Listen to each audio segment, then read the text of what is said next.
Greetings and welcome to this week's edition of 401k Real Talk. This is Fred Barstein, contributing editor at wealthmanagement.com's RPA Omnichannel and CEO at Trow, TPSU, and 401k TV. I review all of last week's stories and select the most important and interesting ones, providing open, honest, and candid discussion you will not get anywhere else. So let's get real. First story, though the 2023 P&I Record Keeper annual study shows DC assets 23% from the previous year, many experts are still expecting significant provider consolidation, with NEPC's Bill Ryan predicting that 3 of the top 15 record keepers will be acquired in the next 18 months. The record keepers get paid on assets, with costs mostly tied to participants, which were only up 5%. Margins are still very thin and expected to get thinner as the benefits of economy of scale diminishes as providers grow. Surprisingly, 80% of record keepers are pursuing startups, according to a Cerulli and Spark study, likely leveraging PEPs, with 30% acting as a PPP. Ascensus had $1 billion in their PEP as of 2023, while Aon, the leader with over $2.5 billion, is expected to leverage soon-to-be-owned NFP, which has a significant small to mid-sized retirement and benefits client base.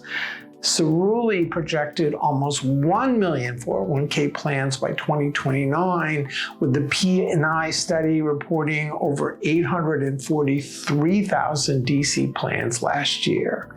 While Fidelity and Empower are 1 and 2 in assets and participants, ADP and Paychex have the most plans. For advisors, the key is finding providers not likely to be acquired, as they will get blamed if a record keeper they recommend exits, which can also cause a run on their client base. And as the convergence of wealth and retirement heats up, as a result in part to declining fees, advisors need to determine who are friends and who are foes. Next story, is the convergence of wealth, retirement, and benefits a fad, as some industry and association cynics have recently suggested, questioning whether advisors can realistically leverage their participant client base, most of which have limited assets. According to 3 top RPAs, the level of importance of convergence in their practice is 1, if not the highest priority. Not only have they integrated wealth and retirement in their practices using DC plans as a source of wealth leads, they argued that they will ultimately be judged on participant, not just plan outcomes. And as plan level fees decline, advisors that leverage participants will be more competitive and more likely to grow. Looking at the advisor M&A market, RPA aggregators are buying more wealth practices following the CapTrust lead, while a growing number of RIA aggregators like Creative Planning and most recently Mariner are buying up retirement practices.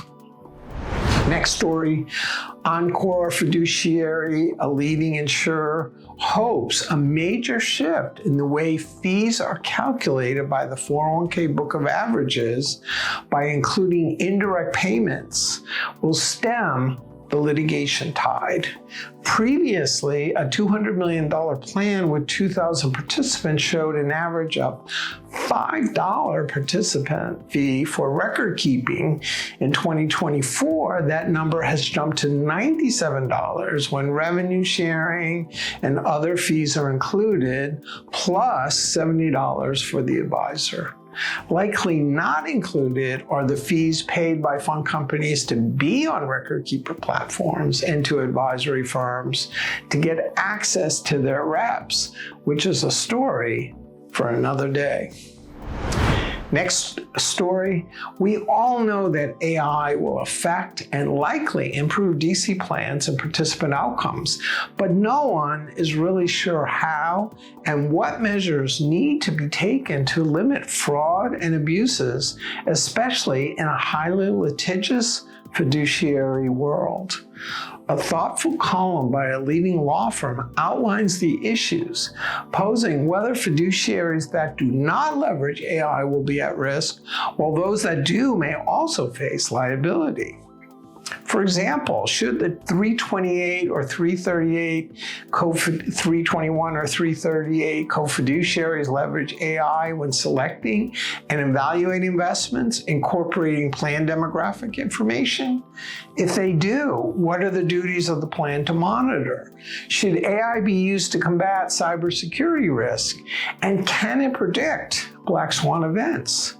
Should AI questions be included in RFPs?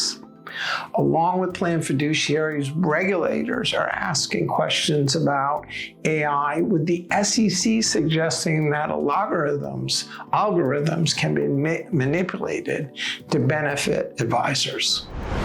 Finally, even with the interesting move by IBM to eliminate their 401k match, putting the same 5% into a DB-like plan, no one is suggesting that pension plans are about to make a comeback. But the shifting of liability to participants in the move from DB to DC plans, making each participant manage their own personal pension plan, is changing the role of retirement plan advisors. Read my recent wealth management column about how RPAs are now becoming not just pension managers for the participants, but also the outsourced administrators of DC plans that had been done by internal pension professionals, as many HR and finance people are thrown into the job of overseeing their DC plan with limited knowledge, training, and resources. So those were the most important stories from the past week. I listed a few others I thought were worth reading, covering Ascensus acquires Vanguard, Simple, and SEP Business. The head of CapTrust M&A departs. Leading BFI advocate dies, leaving a rich legacy. The DOL proposes voluntary reporting for its lost and found database, and insights into the DOL fiduciary rule by Brad and Fred. Please let me know if I missed anything or if you'd like to comment.